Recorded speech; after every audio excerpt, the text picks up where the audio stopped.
بسم اللہ الرحمن الرحیم۔ آج کا ہمارا موضوع ہے نہج البلاغہ کیوں لکھی گئی۔ بڑی دلچسپ سٹوری ہے اور حقیقت میں اس میں دو پہلو جو آج کے سیشن میں عرض کرنا چاہتے ہیں۔ ایک تو یہ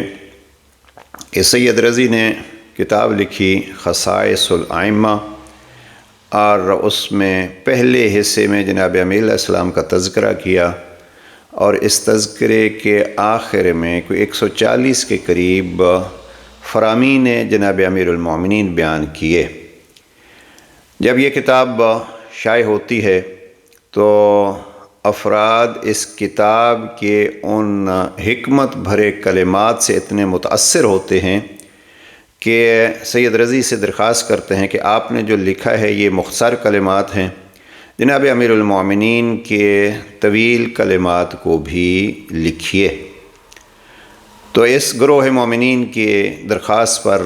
علامہ سید الرضی نے نہج البلاغہ جمع کرنے شروع کی اور اس کو 3 حصوں میں تقسیم کیا۔ خطبات ہیں، خطوط ہیں اور کلمات کثار۔ دوسری یہ کہ جناب سید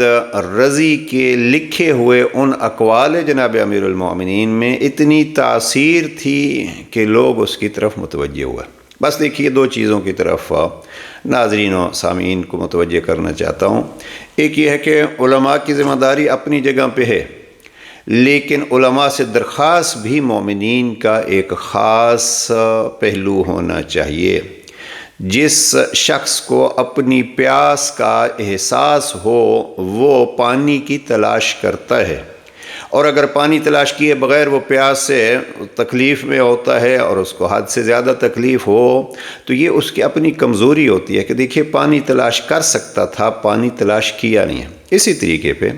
روحانیت اور معنویت کا اگر کسی کو احساس ہو کہ مجھ میں کمی ہے اس کی، تو پھر اس کو کوشش کرنی چاہیے۔ کوشش کے مختلف طریقے ہیں، ان میں سے ایک طریقہ یہ کہ جناب سید رضی کی طرح ایسے افراد کی خدمت میں حاضر ہو کہ ان سے یہ گزارش کرنا۔ اب تفصیل میں نہیں جائیں گے، میرے پاس یہ سید رضی کی اصل کتاب جو ہے وہ خصائص ائمہ کا یہ ترجمہ موجود ہے فارسی میں۔ اس کا اصل کتاب جو ہے وہ آغا محمد ہادی امینی کی یہ خصائص ائمہ جو ہے یہ بھی شائع ہوئی ہے نجف سے۔ بہرحال اس کے ابتدا میں انہوں نے لکھا ہے کہ یہ درخواست جو سید رضی سے کی گئی تھی، ایسی ہی درخواست سید رضی کی والد گرامی نے سید رضی کے استاد شیخ مفید سے کی تھی کہ احکام خواتین ہمارے لیے جمع کر دیجئے۔ یعنی اس سلسلے کو اگر آپ دیکھیے تو خواتین کے لیے بھی یہ بڑی اہم چیز ہے کہ احکام نساء، اور شیخ مفید نے پھر ان کے کہنے پہ لکھی ہے اور بہت مہم کتاب اس کو قرار دیا ہے۔ اور پھر فرماتے ہیں کہ چونکہ ایک عظیم خاتون نے ہم سے یہ کہا تو ہم اس کی تعمیل کر رہے ہیں۔ تو یہ بات وہی ہے کہ علم کی دوستی کا ایک تقاضا یہ ہوتا ہے کہ علماء سے درخواست کی جائے۔ تو بہرحال سید رضی نے یہ پہلے ہماری ایک ویڈیو اس پہ موجود ہے، دوسرے پہلو اس میں بیان ہوئے ہیں۔ یہ کتاب ہے سید رضی کی جو خصائص ائمہ۔ سید رضی نے خود نہج البلاغہ میں اس کتاب کا تذکرہ کیا ہے، اور اگر آپ سید رضی کا جو دیباچہ ہے یہاں افکار اسلامی کا جو شائع شدہ نہج البلاغہ ہے اس کا صفحہ نمبر 79 پہ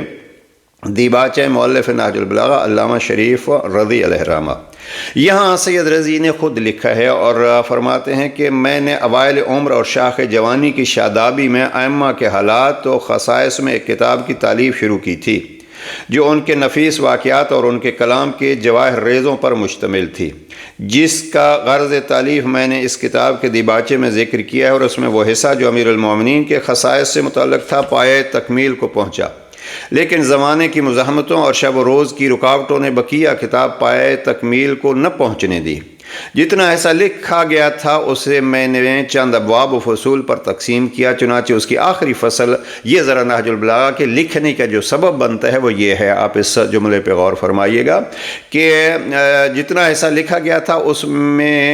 اسے میں نے چند ابواب و فصول پر تقسیم کیا، چنانچہ اس کی آخری فصل حضرت سے منقول شدہ پند و نصائح، حکم و امثلہ اور اخلاقیات کے حسین و مختصر جملوں پر مشتمل تھی، مگر طویل خطبات اور بسیط خطوط درج نہیں تھے۔ پھر کیا ہوا؟ احباب اور برادران دینی کی ایک جماعت نے اس کے لطیف و شگفتہ کلمات پر اظہار تعجب و حیرت کرتے ہوئے فصل مذکور کے مندرجات پسند کیے اور مجھ سے خواہش مند ہوئے کہ میں ایک ایسی کتاب ترتیب دوں جو امیر المومنین کے تمام اسالیب کلام اور اس کے متفرق شعبوں پر حاوی ہو، از قبیل خطبات و خطوط اور نصائح و آداب وغیرہ، اس یقین کے ساتھ کہ وہ فصاحت و بلاغت کے عجائب و نوادر، عربیت کے گوہرہائے تابدار اور دین و دنیا کے متعلق درخشندہ کلمات پر مشتمل ہوگی۔ اب نہج البلاغہ کے مقاصد میں یہ چیزیں تھیں، بہرحال ایک ایک کا عنوان الگ ہے، لیکن اصل وجہ کیا ہوئی کہ وہ جناب امیر علیہ السلام کے خصائص میں لکھے جانے والے کلمات۔ تو پھر مقدمہ نہج البلاغہ میں سید رضی فرماتے ہیں جو نہ کسی کلام میں جمع اور نہ کسی کتاب میں یکجا ہے، چنانچہ امیر المومنین فصاحت کا سرچشمہ اور بلاغت کا مخرج و منبع تھے، فصاحت و بلاغت کی چھپی ہوئی باریکیاں آپ ہی سے ظاہر ہوئیں اور آپ ہی سے اس کے اصول و قواعد سیکھے گئے، اور ہر خطیب و متکلم کو آپ کی مثالوں پر چلنا پڑا، اور ہر واعظ بلیغ نے آپ کے کلام سے خوش چینی کی، پھر بھی وہ آپ کے برابر کبھی نہیں آ سکے، اور سبقت و تقدم کا صحرا آپ علیہ السلام کے سر رہا، اس لیے کہ آپ کا کلام وہ ہے جس میں بڑے خوبصورت الفاظ ہیں، مجھے یہ بہت پسند ہیں۔ جناب سید رضی فرماتے ہیں کہ مسحۃ من العلم الالہی وفیہ عبقۃ من الکلام النبوی، جس میں علم الہی کا پرتو، سایہ، عکس اور کلام نبوی کی بو باس اور خوشبو ہے۔ تو یہ جناب امیر علیہ السلام کا کلام فرماتے ہیں، چنانچہ اس فرمائش کو میں نے منظور کیا، یہ جانتے ہوئے کہ اس میں نفع عظیم، نیک نامی اور ذخیرہ اجر ہے۔ تو اب یہ وجہ ہوئی نہج البلاغہ کے لکھے جانے کی۔ تو میں بات کو دہرا رہا ہوں کہ ایک تو یہ ہے کہ کلام ائمہ کا اتنا اثر ہے، جیسے قرآن مجید نے خود قرآن مجید کے بارے میں کہا ہے کہ جب لوگ دشمنی کی بنا پہ بھی اپنے کان بند رکھتے تھے کہ کہیں ہمارے کانوں تک یہ آواز نہ پہنچ جائے، لیکن جب آواز پہنچتی تھی تو پھر وہ قرآن سے متاثر ہوتے تھے۔